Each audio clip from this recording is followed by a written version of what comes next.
A friend of yours who is doing well in his career has recently been invited to speak at a conference in China. You are proud of them. They go, and when they come back, everything seems fine.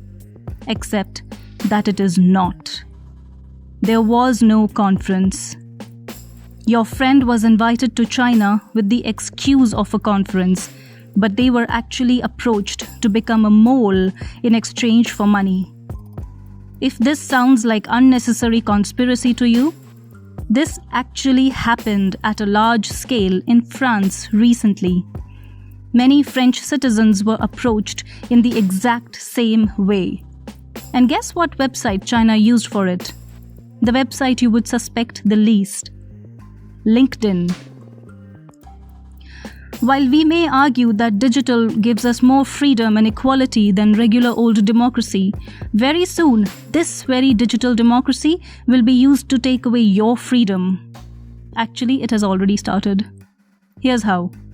China currently uses a social credit system which is constantly monitoring its people and gives them a score based on how good they are. Remember this Black Mirror episode? Yeah, that's not entirely fiction. It's actually happening. When a citizen, for example, crosses the street during red light or drinks a lot of beer, their score is automatically deducted.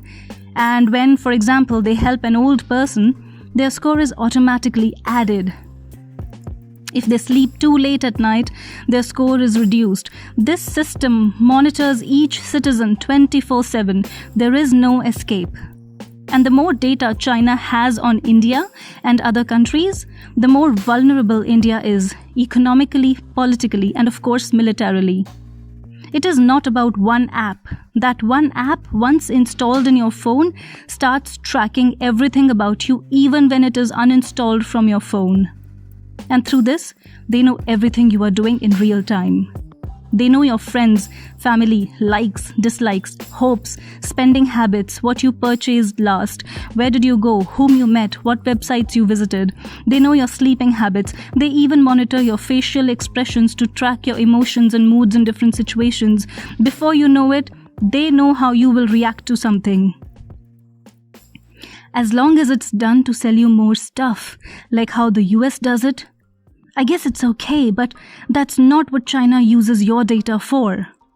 Chinese digital espionage has already cost US companies billions of dollars of R&D, which they lost overnight because the Chinese hacked into their systems. Digital espionage has more to do with stealing information for economic advantage, getting trade secrets to win over India in the global economy. It is done to get intellectual property and figure the systemic loopholes that can be exploited. And in times of war, this data could mean your end. Information is power. Your information is their power. In World War I, the reason why Germany lost was because of the severe food shortage caused in Germany. This was achieved because the British spies had information and they effected a naval blockade at strategic places around Germany. In World War II, it was the information by the spies in France that caused the Allied invasion. The digital is the new war ground. Remember the Rohingyas, a Muslim minority group in Myanmar which were targeted by the country's military? That hate was stirred up on Facebook. Facebook also played a key role in Brexit.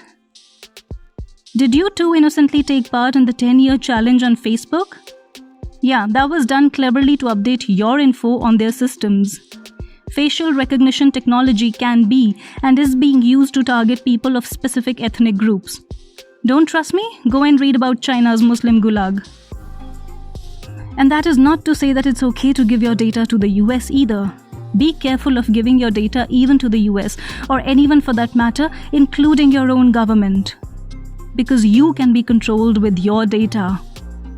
Who you are friends with, what things you like and share on social media, how much you have in your bank account, whom you're dating, what fantasies you've got, all of this can be and is used to control you in the political and economic system. This is now entering the bank loan and credit score system, which means they won't lend you money if they don't like your friends. One single statement made 10 years ago on Twitter can end your world. People live entire days online, everything is logged, and depending on which way the wind is blowing, your past can come back on you. Your data will come back to bite you. It's just a matter of time. It is your freedom that will destroy your freedom. Be careful, be aware, protect yourself. Data is the new oil. Don't give them this oil.